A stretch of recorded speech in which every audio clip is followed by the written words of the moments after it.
Welcome back. Welcome to the Premier Mindset by Premier Performance LLC. I'm your host, Trent Mailer, LCSW, licensed clinical therapist and performance coach, and this is episode 55. There is a moment in athletics that almost nobody prepares you for. Not the championship moment, not the big win, not the game-winning drive. The moment no one prepares you for is the moment you get pulled. You're standing on the sideline, helmet in your hands, heart still racing from the last play, and you hear the words every competitor hates. Take a seat. Maybe you threw the interception. Maybe you missed the tackle. Maybe you blew the coverage. Maybe you just looked unsure for 2 plays in a row. And now you're standing there watching someone else run your position. The crowd is loud. The game keeps moving. But inside your head, everything just stopped. Because something bigger than the mistake just happened. Your confidence cracked. And for high performers, especially athletes, that crack can turn into a collapse faster than anyone realizes. Not because you're weak, not because you're soft, but because your nervous system just took a hit. Your brain goes from instinct to overthinking. Your body tightens, your decision speed slows, and suddenly the thing you used to do naturally feels forced. This is the moment where a lot of athletes lose themselves. Not permanently, but long enough to change a season. Sometimes long enough to change a career. Quick note before we dive in. This podcast is for education and performance growth. It's not a replacement for therapy or medical treatment. So if there is something you need, make sure you go and get it. On top of that, social media accounts are all linked in the episode description. So go find those and go get involved as we continue to build those communities and continue to put out content in those channels. Now diving deeper. I've worked with athletes who could run a perfect offense in practice all week. Sharp reads, fast decisions, complete command of the system. But the second they got pulled in the game, something shifted. The next time they stepped back on the field, they weren't playing football anymore. They were playing not to mess up again. And that mindset destroys performance faster than any opponent ever could. Because football, and really all elite performance, runs on instinct. Speed, trust, reaction. The moment your brain shifts into fear management, you're already a step behind. So today we're going to talk about something that every serious athlete experiences at some point. Getting benched, losing confidence, feeling like the game sped up and you slowed down. But more importantly, we're going to talk about how elite competitors rebuild control after that moment. Because the athletes who come back stronger after getting pulled are not just lucky. They understand something about performance psychology that most players and even some coaches don't fully see. And the first step starts with something I call a performance collapse audit. Now, most athletes think they know why they got benched. They assume it's the mistake, the fumble, the missed read, the interception.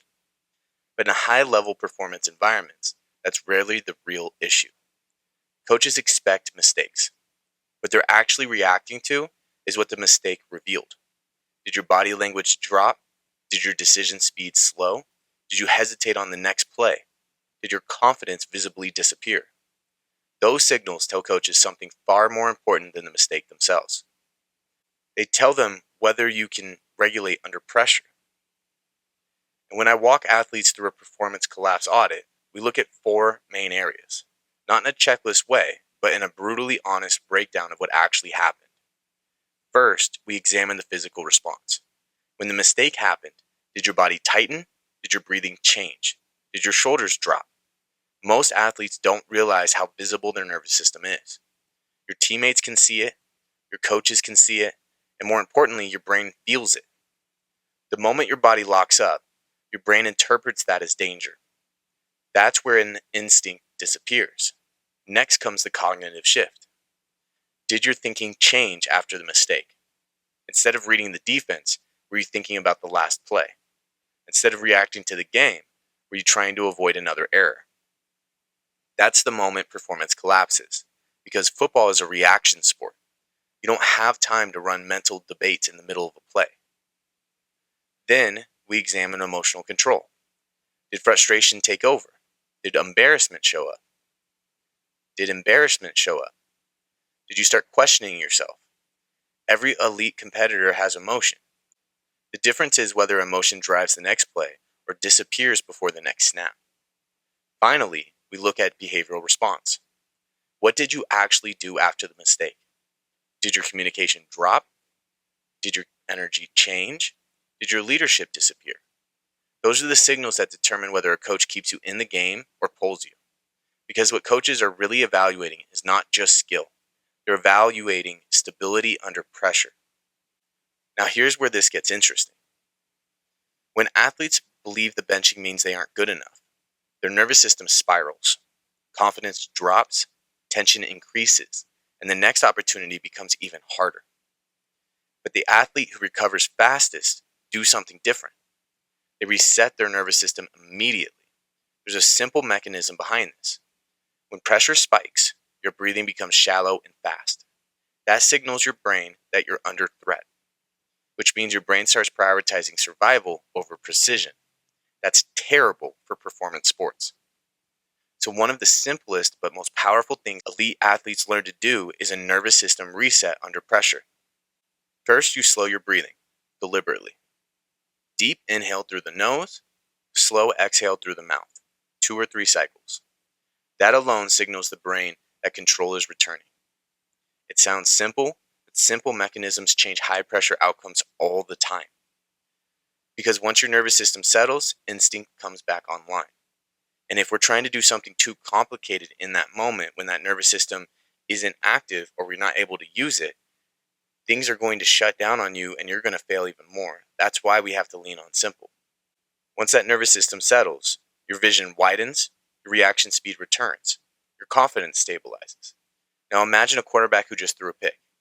He walks to the sideline. Instead of spiraling internally, he immediately regulates his breathing.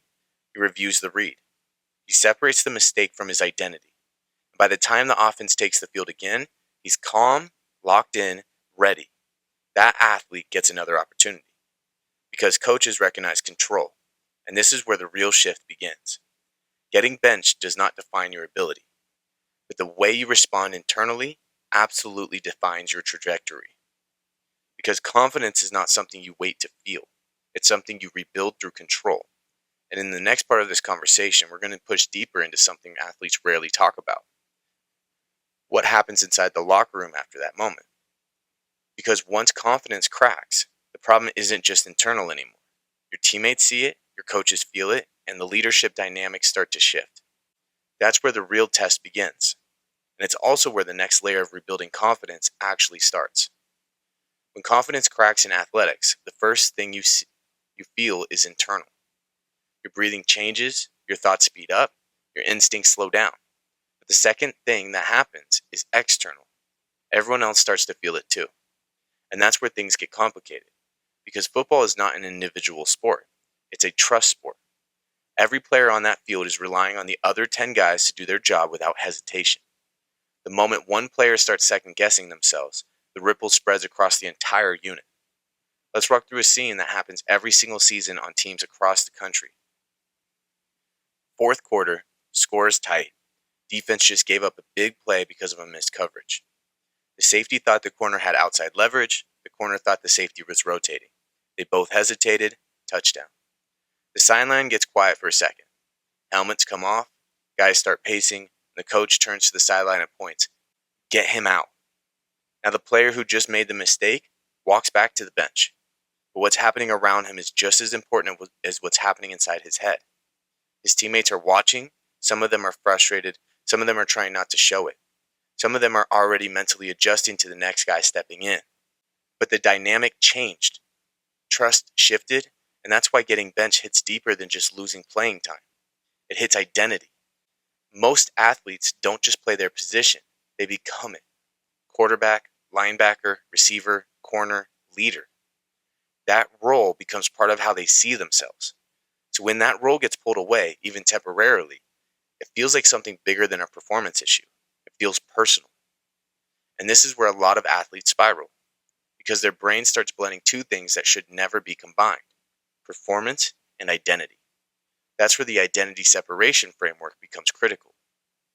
Elite competitors learn to separate 3 layers of performance. First is identity. Who you are as a competitor, your work ethic, your standards, your preparation.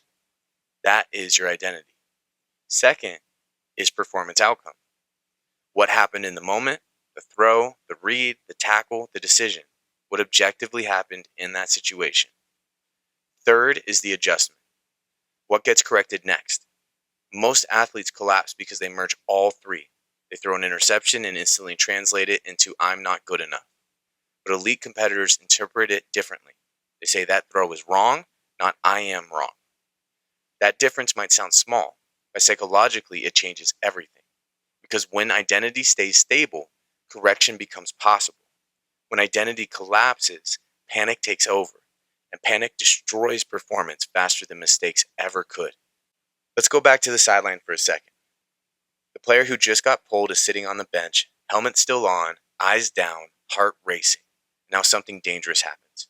The mind starts replaying the mistake over and over and over. Here's the truth most athletes never hear. When you get benched, the real fight isn't with the coach. It's with the voice in your head that says you just proved you don't belong. That voice gets loud. It tells you the backup is about to take your spot. It tells you the coach has lost confidence. It tells you the team is frustrated. And if you don't regulate that voice quickly, it starts influencing behavior. Your body language drops, your engagement disappears, your communication fades. You mentally step away from the game, even if you're physically still on the sideline. Coaches notice that. Teammates notice that. And now the benching that started as a moment becomes a narrative. But this is where leadership enters the conversation. Because the athletes who recover fastest don't just stabilize themselves, they stabilize the environment around them. This is where a leadership response model comes in. And it's one of the most overlooked psychological skills in competitive sports. Because leadership after a mistake is very different from leadership when things are going well. When everything is smooth, confidence flows naturally. But when something breaks down, leadership becomes visible. The leadership response model is simple in principle, but powerful in execution. First comes immediate regulation. Before you say anything, before you react, before you interpret what the coach did, you regulate your nervous system. Breathing slows, posture resets, focus returns. Because leadership cannot exist when the nervous system is in panic mode. Second comes engagement. Even if you just got pulled from the game, you stay mentally in it. You communicate, you support the next guy up. You stay present in the system. That tells coaches something powerful. It tells them the benching didn't break you. Third comes adjustment mindset. Instead of mentally defending the mistake, elite competitors start solving the problem immediately. They ask, what did I miss? What changed? And what do I correct next time? That mindset flips the narrative from collapse to growth. And coaches trust athletes who think like that. But here's the deeper layer most people miss. When an athlete handles adversity with stability, teammates start trusting them more, not less. Because everyone on the field knows mistakes happen. What they're actually evaluating is how someone handles pressure. A linebacker who gives up a big play but immediately regroups and commands the huddle earns respect. A quarterback who throws a pick but stays composed on the sideline earns trust. A safety who misses a rotation but communicates clearly on the next series earns credibility. Leadership under stress reveals character faster than success ever will. And that's why this moment matters so much. Because when you got benched, you were unknowingly entering one of the most important psychological tests in competitive sports. Not the physical test, the identity test. Are you the athlete who collapses when confidence cracks? Or are you the competitor who stabilizes, recalibrates, and earns the next opportunity? The answer to that question doesn't show up in statistics. It shows up in behavior. At the end of the day, pressure doesn't create behavior. Pressure reveals behavior. So whatever you are doing, whatever you are hiding, whatever you're running from, once that pressure hits, it will show the world what you are hiding. Now here's the reality. If you don't rebuild control after a moment like this, the spiral continues. The next time you step on the field, hesitation reappears. Reads slow down, instinct fades, and the game feels faster than it used to. That's when athletes start saying things like, I just can't get out of my head. But the truth is deeper than that. Your brain is trying to protect you from another perceived threat. And unless you retrain how your nervous system and cognition operate under pressure, that protection mechanism becomes a performance barrier. Which brings us to the next layer of this conversation. Because fixing this problem isn't just about mindset, it's about systems inside the brain and body that determine how you process pressure, speed, and decision making. In the next part, we're going to break down exactly how those systems work, why athletes lose instinct after mistakes, how overthinking hijacks performance, and the specific mechanisms elite competitors use to rebuild confidence so completely that the moment they get another opportunity, they perform better than before. When athletes say something like, "I just got in my head," what they're describing is real, but it's also incomplete.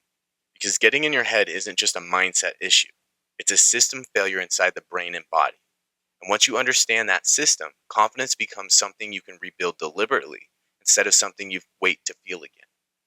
Let's go back to that moment when a mistake happened: a missed tackle, an interception, a blown assignment. The body reacts instantly, your nervous system spikes, heart rate jumps, breathing shortens, muscles tighten, your brain interprets the situation as a threat. Now that response is useful if you're avoiding a car accident or reacting to danger. But in performance environments like football, that same response creates a very specific problem. It changes how your brain processes information. When your nervous system shifts into threat mode, the brain narrows attention, vision tightens, your field of awareness shrinks. Your brain starts prioritizing error avoidance instead of fast decision making. That's the moment instinct disappears.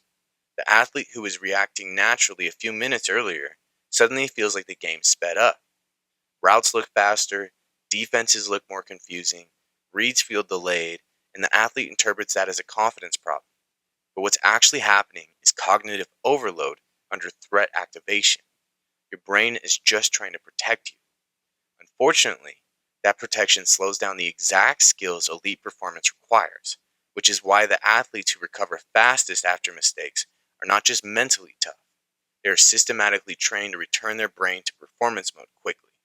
And that's where the next mechanism becomes incredibly important. It's called pressure rehearsal. Pressure rehearsal is the deliberate practice of exposing your brain to simulated stress so that your decision making system learns to stay stable even when mistakes happen. Because one of your biggest problems athletes face is that practice environments are often too clean. You run plays, you correct mistakes, you reset. But real competition doesn't pause. Mistakes happen and the game keeps moving. So the brain needs to learn something very specific: how to recover inside the storm instead of after it. Elite performers train this by recreating pressure scenarios deliberately, not just running the play again, running the play after a mistake, while the brain is still carrying emotional residue. Quarterbacks who train this way will intentionally review a bad throw and immediately run the next read. Linebackers will miss a gap during practice and immediately reset into the next snap. Defensive backs will get beat on a route and instantly line up for the next rep without emotional hesitation. The goal isn't perfection, the goal is recovery speed. Because the faster your brain learns to reset, the less powerful mistakes have over your performance. There's something important about this that most athletes don't understand. Confidence is not the absence of mistakes.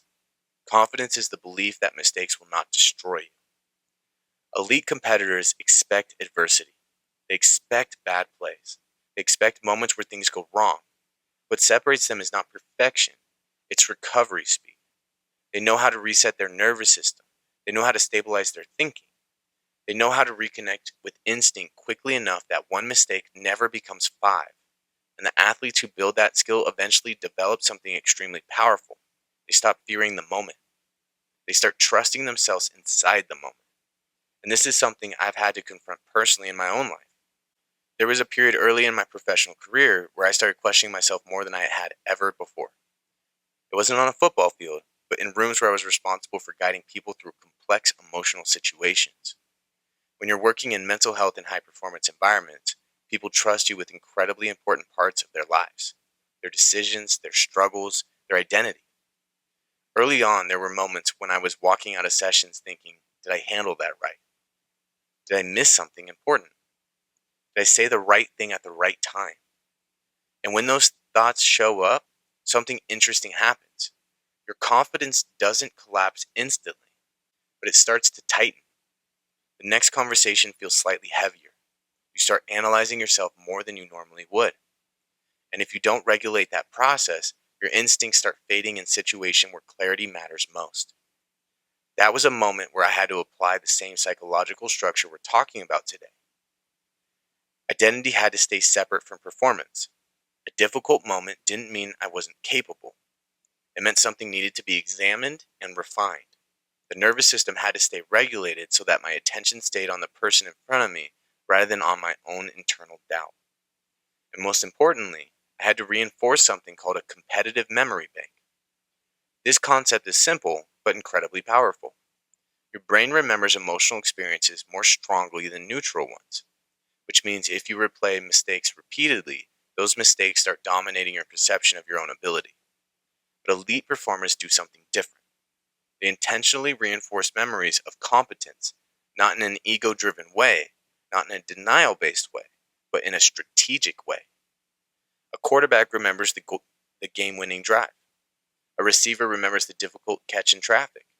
A linebacker remembers the moment they read the play perfectly and shut it down. Those memories matter because they remind the brain of something important. You've done this before, you're capable of doing it again.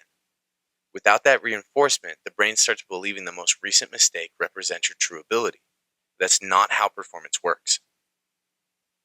Ability is a pattern. One moment never defines it. The competitive memory bank trains the brain to maintain the perspective even when mistakes happen. So when an athlete gets benched and begins questioning themselves, they don't just sit in the emotional aftermath. They reconnect with evidence. Evidence of preparation, evidence of past execution, evidence of moments when they showed exactly the competence they're now doubting.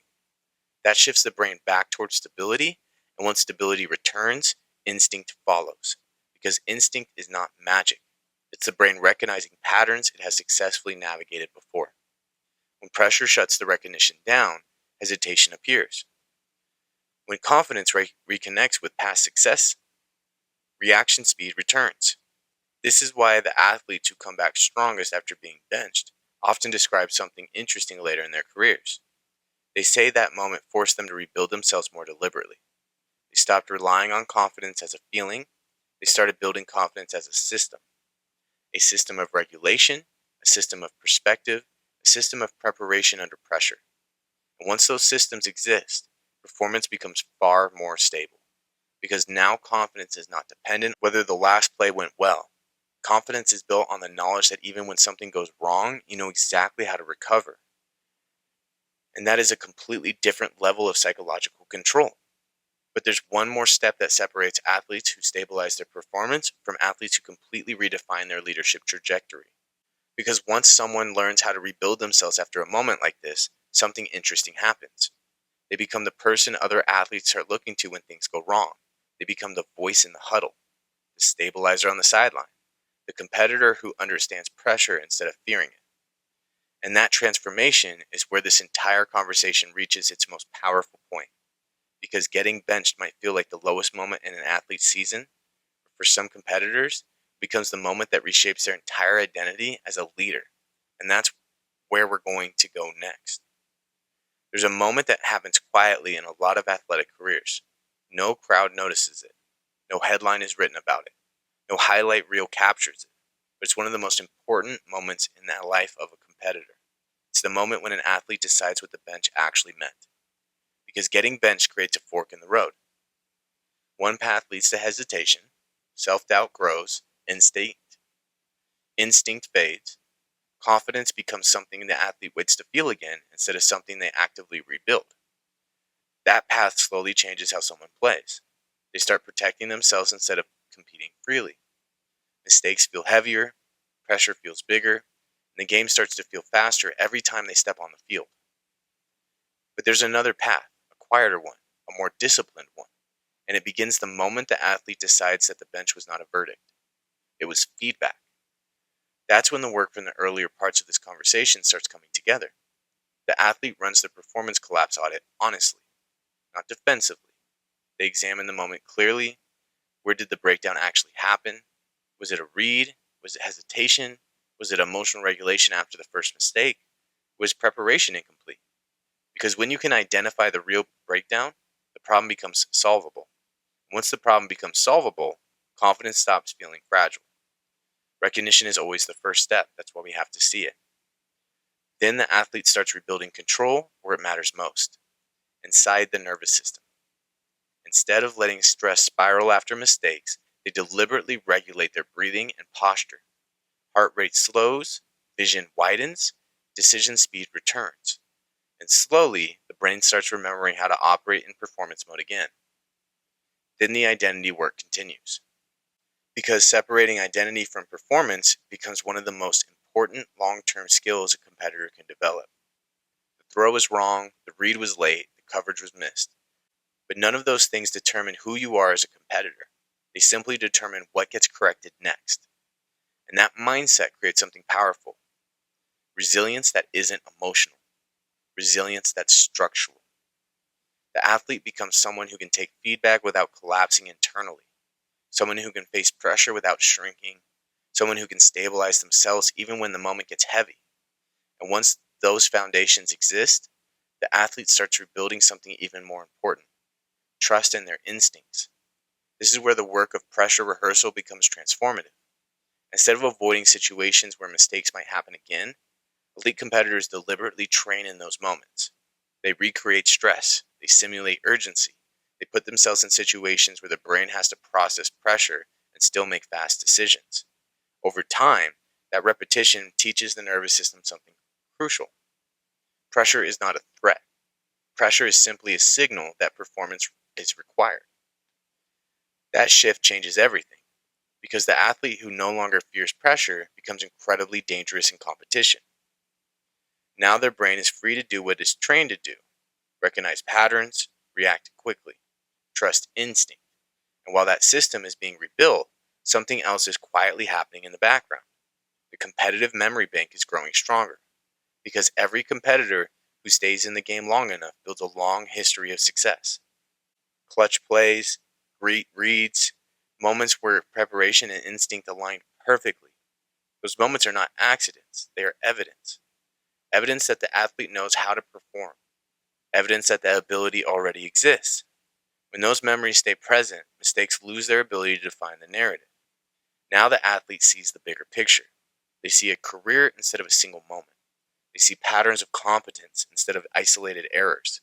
And that perspective stabilizes confidence in a way that emotion alone never could.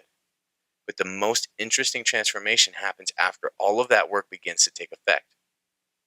Because once an athlete rebuilds himself this way, something changes in how they show up around everyone else. Teammates notice it, coaches notice it.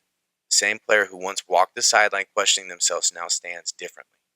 Posture steadier, communication stronger, presence calmer. They're not just managing their emotions anymore, they're stabilizing the entire environment. This is where the leadership response model reaches its full expression. Because leadership isn't something that shows up when everything is working. Leadership reveals itself when something breaks, when the game gets chaotic, when momentum swings. When someone else on the team makes the mistake that everyone can feel, that's when athletes who have walked through this process become incredibly valuable, because they recognize the moment immediately. They know exactly what the player is feeling, they've been there, and instead of letting the spiral spread through the team, they interrupt it. A calm word in the huddle, a reminder to reset, a quick moment of perspective that pulls the group back into the present. That kind of leadership doesn't come from theory, it comes from experience. And ironically, the moment that created the possibility for the leadership might have been the moment the athlete got benched. Which brings us to something that every serious competitor should understand. Your lowest moment in sports is not always the moment that hurts your career. Sometimes it's the moment that reshapes it.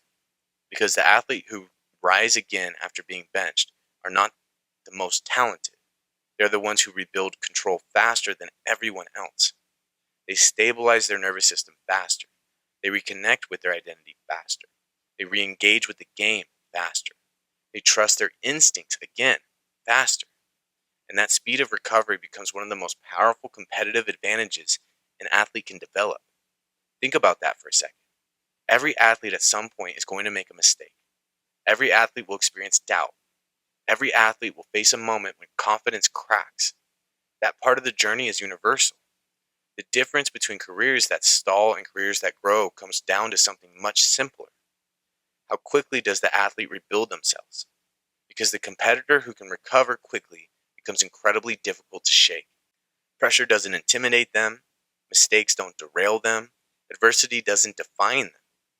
Instead, those moments sharpen them. They turn the athlete into someone who understands the game on a deeper psychological level. Someone who doesn't just play with talent, someone who plays with control. And when control and talent meet in the same athlete, that's when performance reaches another level entirely. So if you've ever been benched, if you've ever walked to the sideline feeling like you let your team down, if you've ever had that voice in your head questioning whether you still belong, remember something important. That moment was never the final chapter of your story. It was simply the moment that asked you a question. Are you going to collapse or are you going to rebuild? Because the athletes who rebuild themselves become something far more powerful than they were before. They become competitors who understand pressure, competitors who understand leadership, competitors who understand themselves. And once someone reaches that level of awareness and control, the game never feels the same again. Not because it becomes easier, but because the athlete now knows something that many competitors never fully learn. Confidence isn't given. The bench tests something deeper than talent. It tests identity. Because the moment you're pulled from the game, one question appears whether you like it or not. Do you still believe in yourself when the environment stops believing in you? That question is where real competitors are built. Confidence is built, rebuilt, and strengthened every time adversity shows up. And the athletes who master that process don't just recover from getting benched. They come back stronger than the version of themselves that walked off the field in the first place. If this episode resonated with you, share it with a teammate, an athlete, or a coach who understands how real these moments can be.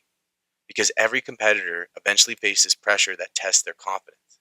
The athlete who understands how to rebuild themselves after the moment are the ones who go on to perform at high levels. And that's exactly what this podcast is here to help you do. Develop the mindset that supports premier performance. Resilient minds, premier results. That's what we're building here with the premier mindset. And recognition is always going to be the first step. We have to see these things before we can change these things. So be aware of your patterns and keep an eye out for them. See what you can notice as these things are coming up. As always, this episode is meant to provide tools for performance, not replace individualized therapy. If you're struggling with anxiety, burnout, or persistent stress, professional guidance is critical. At Premier Performance LLC, we work with high achievers to implement strategies like these with precision, accountability, and results. So if you want to get involved and do the work with us, reach out and let us know and we'll get started. I make it a point to give you actionable tools to find success in your life. So let me know if it's helping. I love staying connected with all of you. So let me know how things are going. Let me know about the disappointments, the successes, the failures, and everything in between. I just want to hear. I'd also love to hear how this episode impacts you. Let me know if it hits in a good way and it gives you some feedback that you've never thought about. Leave a review if it was very powerful. That always helps us spread the awareness of this, which is our ultimate goal. If there's someone in your life that you think would benefit from hearing this, send them their way. They might really get a lot from it. You never know. Our whole goal is just to get this in front of more people, to give the education and awareness for people to be successful and to reach the highest levels of whatever they're doing. If you have questions, make sure to reach out to me. You can reach out in a lot of different ways. My email is tmailer@premierperformancereno.com. My last name is spelled Mahler. You can text or call me directly at 775-561-0056.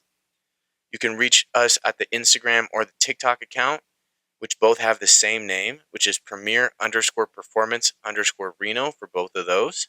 We also have the Facebook page and the LinkedIn page that have the same name for both of those, which is Premier Performance LLC. And then we have the Twitter or the X account, which is at Premier Reno LLC, followed by our website, which is www.premierperformancereno.com. So make sure to reach out if you have any questions or issues, concerns, or you just want to work together. We're here to help however we can. I want to be a resource to help with life however I can. So make sure to reach out. We put content on all those social media sites every single day, and we have new podcast episodes coming out every single week. Next week, we're going to talk about the cost of low trust and what that does to teams, organizations, groups, environments, and everything in between.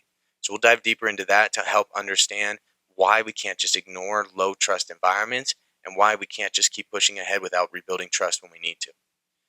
So go do the best you can. Put yourself out there. Go do something that scares you a little bit and see if you can grow that comfort zone. If there's anything you need, reach out and let us know. Otherwise, have a great week, and I'll see you guys soon.